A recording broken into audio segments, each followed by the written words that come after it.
Hello, with me today I have Thomas McMahon, Senior Investment Trust Analyst at Kepler Trust Intelligence. Hello Thomas, thanks for joining me today. Good morning, Lee. Good to speak to you. So there are signs that value investing is making a comeback. Do you believe this is a real turning point for recovery funds, or might it be another false dawn? Well, I think once we've passed through the pandemic, the economic environment we're likely to be in is probably not terribly different from the one in which we entered the crisis. So we're going to have low interest rates for many years to come. Growth is probably going to be sluggish and inflation will be sluggish. We've taken on a huge amount of debt, which even though we're locking in that debt at relatively, we are at least in the UK, necessarily everywhere around the world, we're locking in those rates at low rates. It'll still weigh on economic growth. So I think we're going back into a relatively stagnant economy, and that should be good for growth stocks. It doesn't necessarily mean that in the short run there could be a bit of rebalancing as some valuations on a stock or sector level have got a bit ahead of themselves. But I can't see a sort of shift of investment epoch over the next few years. That said, valuations have become very stretched in certain stocks and sectors. It's perhaps more interesting to think about in terms of industry and sector than value versus growth style. Banks, for example, still look as if they're going to face headwinds with low investment rates. Obviously, they will suffer in a poor economy. They will take a hit from poorly performing loans and so forth. But if we look at other elements of the economy, like maybe materials, there you could see perhaps an economic recovery globally could see materials do very well. And they're also exposed to two very politically popular and important trends, which is the trend towards greater government expenditure on infrastructure as a means of boosting recovery, and specifically on renewable energy infrastructure as the global governments look to transition away from fossil fuels. So materials look like they could do very well. I think another area which could be interesting from a value perspective is commercial property. So commercial property obviously has seen a lot of uncertainty around what sort of working practices and shopping practices and living practices we are going to return to as the pandemic ends. And that's weighed on valuations. And clearly there may be more pain to come in valuations, but as the time that we're recording this, a number of these trusts are sitting on 30-40% discounts, which seems too much to me. Now they've had to cut their dividends for the most part, so possibly the share price has adjusted to maybe investors are thinking about this in terms of yield, so the share prices have adjusted to give a 4% yield or whatever it is that investors would like to get. So maybe for those investors who are looking at this with an income perspective, the share price looks reasonable. But if you were to come at it from a value investor's perspective, thinking about a recovery, maybe those share prices look interesting at the moment. So the other thing worth saying, of course, is that we've had a pretty vicious rotation in the last quarter of 2020. And so that needs to be borne in mind. It can be tempting to jump on a trend or a movement, assuming that it will continue forever. But maybe we've already seen a lot of the normalization on a sort of a value growth index level. Just to be clear, from a rotation, you mean out of some of those growth stocks into value?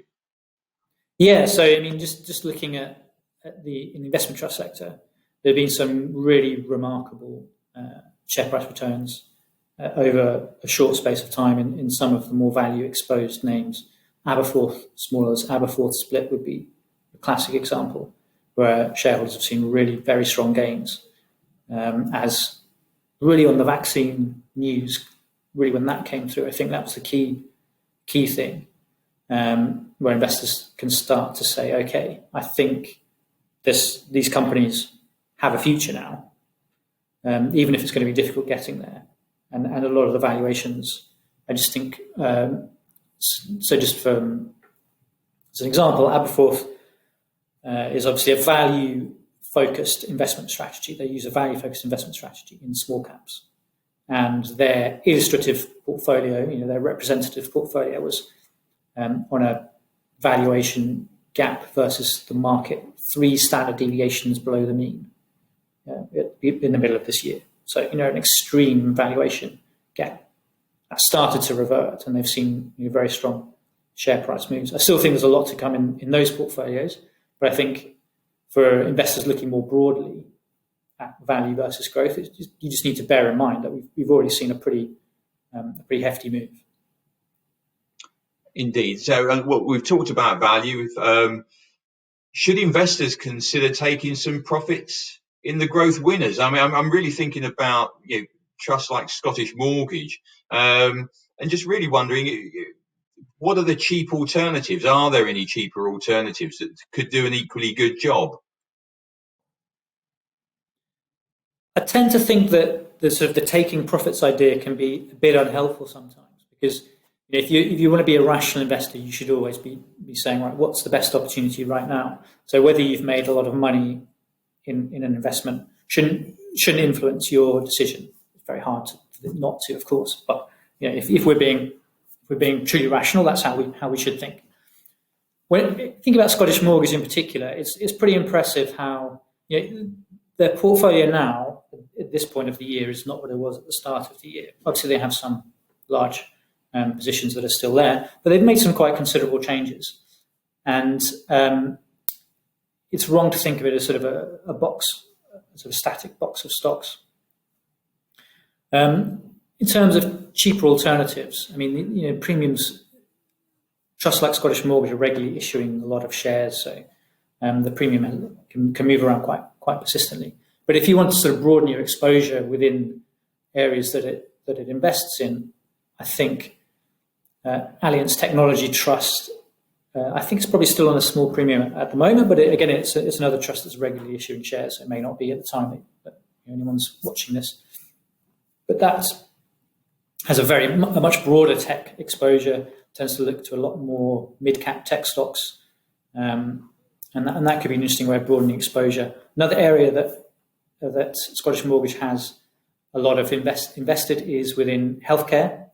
And so IBT could certainly be an interesting diversifier to add there. They tend to invest across the market cap spectrum there, so you can get more exposure to that thing. Perhaps what would be interesting to look at is, so Scottish Mortgage, of course, has a large China exposure as well as exposure to US large cap tech. But there are other parts of the emerging markets that are seeing similar trends towards e-commerce, but from a much lower base. And that could perhaps be an interesting area to look to in the coming years. I'm thinking of Sea Limited in Singapore, selling in the ASEAN countries, Mercado Libre in Latin America. And there are some investment trusts that have big positions in these companies. Now, they've done well in 2020, but if Scottish Mortgage's success tells us anything, it's that trends in these kind of companies can persist for a long period of time. And so, given that they're starting from a low base, perhaps the growth still in the emerging markets in the e-commerce space could be larger. So yeah, I wouldn't necessarily be thinking of taking profits, but maybe diversifying exposure might be a way to think about it. But you're unlikely to find anything that's terribly cheap at the moment, investing in high growth, with a high growth strategy, because probably most investors, probably I'm being very conventional here in assuming that the tailwinds behind technology, e-commerce, healthcare are likely to be here for some time to come.